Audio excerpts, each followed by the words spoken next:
I'm standing in La Técnica, Guatemala, a tiny village in the Lacandon jungle. This town owes its livelihood to unauthorized migration. For $3, you can get one of these boats over here and go right over to Mexico in 5 minutes. A year ago, this town was hopping. Thousands of people a week were coming through here. Sometimes whole families were coming in. They were lured by the expectation that if they brought a child with them, they would be allowed to live and work in the United States while their asylum case worked its way through our clogged immigration system.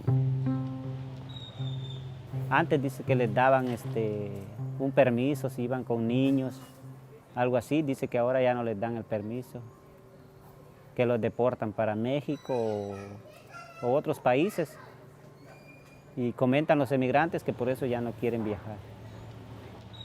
The reason why we're not seeing as many families as before is the Trump administration's migrant protection protocol.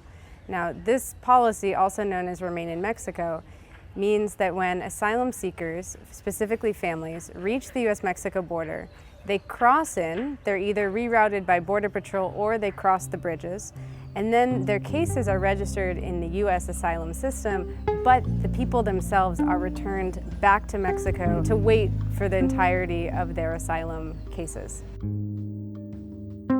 When the Trump administration cracked down, the numbers of migrants coming through here plummeted and business suffered right along with it. Pues la gente está preocupada, todo no solo aquí, todo lo que es Guatemala, incluso hasta México, porque en México cuando hay muchos inmigrantes, los dueños de buses, taxis, todo hacen lana, hoy está parado todo. Now this tiny town, population 700, basically a boat ramp with storefronts along the side of it, is really feeling the pinch. Some businesses have already closed, and those that remain open say business has dropped off substantially. Hace un año no cabían, incluso se quedaban hasta acá en el corredor.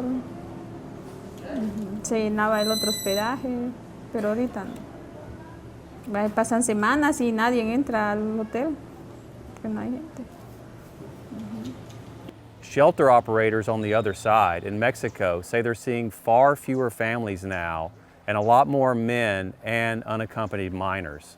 Bueno, en los últimos meses hemos recibido más hombres, más jóvenes que mujeres. En el año pasado recibimos muchas familias, muchos niños, muchas mujeres. Ahorita ha bajado bastante, hemos recibido más jóvenes. And many of the migrants that we've talked to say they're not even going to try to go into the United States anytime soon. They're going to stay and try to get a visa in Mexico and work there and possibly go to the United States if the laws change and are more favorable to them. Lo primero que tomé yo fue venirme para acá a México para poder sacar ese permiso, pues estar una estadía aquí por una temporada por mientras se arregla ese problema allá, porque como allá las pandillas entran unas y salen otras y así. Entonces digo pasar un par de tiempo para poder yo regresar, pero me dicen que es mejor no, porque eso no se les olvida a esa gente. Yo voy a luchar para pedir un asilo en Estados Unidos. Voy a hacer lo posible para que miren mi caso y tal vez me ayudan. Y si no, pues me quedo en México, pero a Honduras no puedo regresar. But at the Most Holy Trinity Shelter in Francisco León, which is about an hour and a half from here, in Mexico, the shelter operator says the crackdown has created an opportunity for a different type of businessman.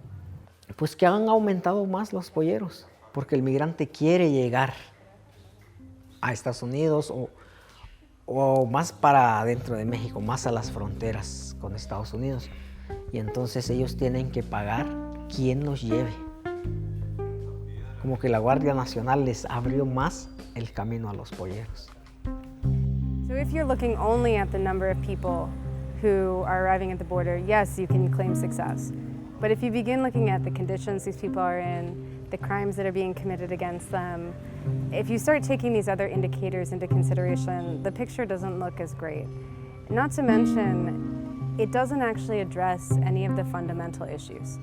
All you're doing right now is forcing people to wait in Mexican border cities, and you're not touching the bigger issues that are driving this phenomena to happen.